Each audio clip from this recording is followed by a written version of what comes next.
ഓം ശ്രീ ഗുരുഭ്യോ നമഃ. സൗന്ദര്യലഹരി ശ്ലോകം 3. ഈ ശ്ലോകം അമ്മയുടെ പാദധൂളി മാഹാത്മ്യത്തെ തന്നെയാണ് പ്രതിപാദിക്കുന്നത്. ദേവിയുടെ ഈ പാദധൂളികൾ ഈ പ്രപഞ്ചത്തിലുള്ളവർക്ക് എങ്ങനെയൊക്കെയാണ് പ്രയോജനപ്പെടുന്നത് എന്നാണ് 3-ാമത്തെ ശ്ലോകത്തിൽ പറയുന്നത്. അമ്മയുടെ ആ പാദധൂളികളെ ആശ്രയിക്കുന്നവർക്ക് ജ്ഞാനത്തെയും ബുദ്ധിവികാസത്തെയും ഐശ്വര്യത്തെയും മോക്ഷത്തെയും കൊടുത്ത് അമ്മ അനുഗ്രഹിക്കുന്നു.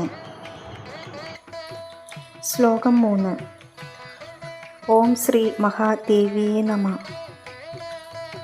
അവിദ്യാനാമന്ദസ്തിമിരമിഹിരദീപനഗരീ ജഡാനാം ചൈതന്യസ്തബകമകരന്ദ ശ്രുതിചരീ ദരിദ്രാണാം ചിന്താമണിഗുണനികജന്മജലദൗ നിമഗ്നാനാം ദംഷ്ട്രാ മുരരിപുവരാഹസ്യ ഭവതി.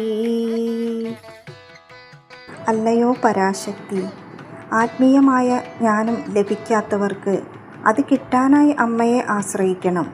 അങ്ങനെ ആശ്രയിക്കുമ്പോൾ ആ പാദധൂളികൾ അവരുടെ ശിരസിൽ പതിക്കുന്നു. അപ്പോൾ ആത്മജ്ഞാനം ലഭിക്കാത്തവർക്ക് ഉള്ളിലെ ഇരുട്ടിനെ ഇല്ലാതാക്കുന്ന സൂര്യൻ തന്നെയാകുന്നു അമ്മയുടെ ആ പാദധൂളികൾ. ആ സൂര്യൻ ഉദിക്കുന്ന ദീപനഗരി, അതായത് ആ ജ്ഞാനമാകുന്ന സൂര്യൻ ഉദിക്കുന്ന സ്ഥാനമായി തന്നെ തീരുന്നു അമ്മയുടെ ആ പാദധൂളികൾ. അതായത് ദേവിയുടെ ആ പാദധൂളികൾ ഭക്തൻ്റെ ശിരസിൽ പതിക്കുമ്പോൾ അവൻ്റെ ഹൃദയത്തെ കൂടി പവിത്രമാക്കുന്നു.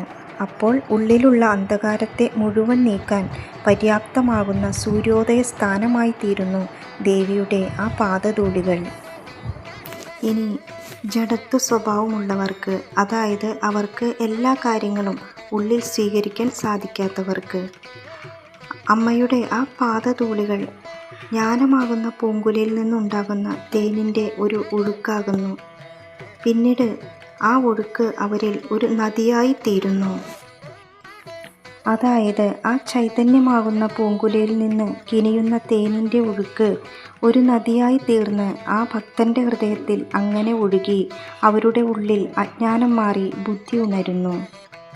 ദരിദ്രനായിട്ടുള്ള ഒരാളാണ് ദേവിയിൽ ശരണാഗതി അടയുന്നതെങ്കിൽ ആ ദരിദ്രൻ്റെ മുകളിൽ പതിക്കുന്ന ആ പാദധൂളികൾ അയാൾക്ക് ചിന്താമണികൾ കോർത്ത മാലയാണ് എന്ന് പറയുന്നു. ചിന്താമണി എന്നാൽ ആഗ്രഹിക്കുന്നത് എന്തും നൽകുന്ന ഒരു രത്നമാണ്.